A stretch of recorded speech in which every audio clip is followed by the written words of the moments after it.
leguminosa forrageira com alto teor de proteína, boa adaptação a regiões de pouca chuva e a solos de baixa fertilidade. Fixa nitrogênio biologicamente e é uma grande alternativa para compor a alimentação dos animais nas regiões semiáridas do Brasil. A formação de um banco de proteína com glicídia pode ser feita com áreas adensadas para o corte e fornecimento através de feno e silagem. É uma estratégia que pode ser adotada em qualquer lugar do Brasil. Tem algumas regiões que elas requerem maior necessidade por conta da estação produtiva. Nesses locais onde você tem um pequeno período de chuva e você tem uma limitação de produção, então é importante ter um banco de proteína como esse daqui, que a gente está por conta da produção de biomassa, mas mais importante é a geração de um produto que é caríssimo, que é a proteína para a alimentação dos animais. É muito interessante isso, porque aqui vocês têm o período do ano que vocês têm que produzir comida para se preparar para a seca, né?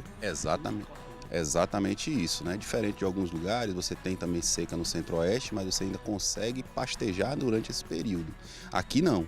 Então a alimentação ela praticamente cessa durante uma parte do ano e os animais eles têm que ser suplementados no período seco.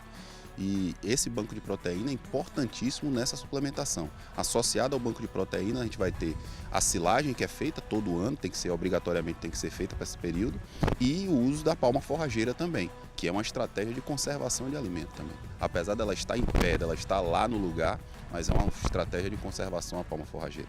E o banco de proteína também.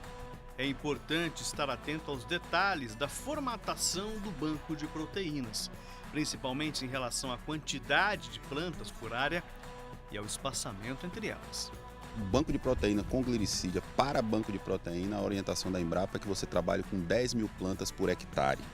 10 mil plantas por hectare vai ser um espaçamento de 1 metro entre plantas na linha e 1 metro entre plantas dentro da rua da própria planta. 1 metro entre plantas e 1 metro entre linhas, né?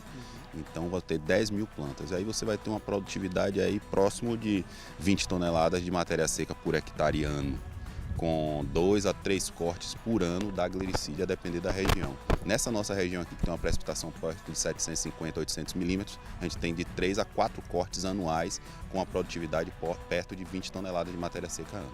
Agora, quais são os principais erros que o produtor comete na hora de implantar um banco de proteína como esse? O erro mais comum que a gente identifica é a superpopulação de plantas. O produtor muitas vezes coloca planta demais num espaço menor, num espaço pequeno, não atendendo essa recomendação da gente de 10 mil plantas por hectare. Isso acarreta um número maior de plantas, uma competição por água, uma competição por nutriente, e uma vez que ele pensa que vai aumentar a produtividade botando mais plantas, ele na verdade vai diminuir porque elas vão competir, vão produzir menos. E além disso vai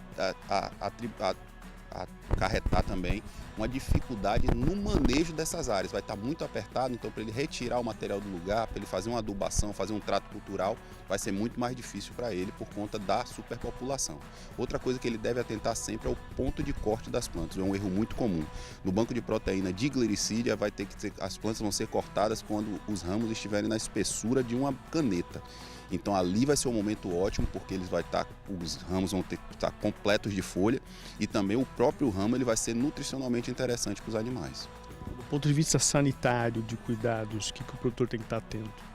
Aqui na glicídia ela sofre muito pouco com pragas e doenças, né? Mas de uma maneira geral tem que sempre ter cuidado com formiga, ataque com formiga, ele vai sempre tratar com formicida esses formigueiros, e se tiver alguma ocasião em que tiver lagarta praticamente não acomete essa planta, mas se tiver gafanhoto, ele vai ter que combater também com inseticida adequado para isso. Mas é muito raro isso acontecer na glicídia, então é uma planta muito rústica, uma planta muito saudável, uma planta que vai dar pouquíssima dor de cabeça para o produtor. Além de tudo, ela é muito resistente à seca, então é muito tranquilo. Trabalhar com a glicídia é muito bom.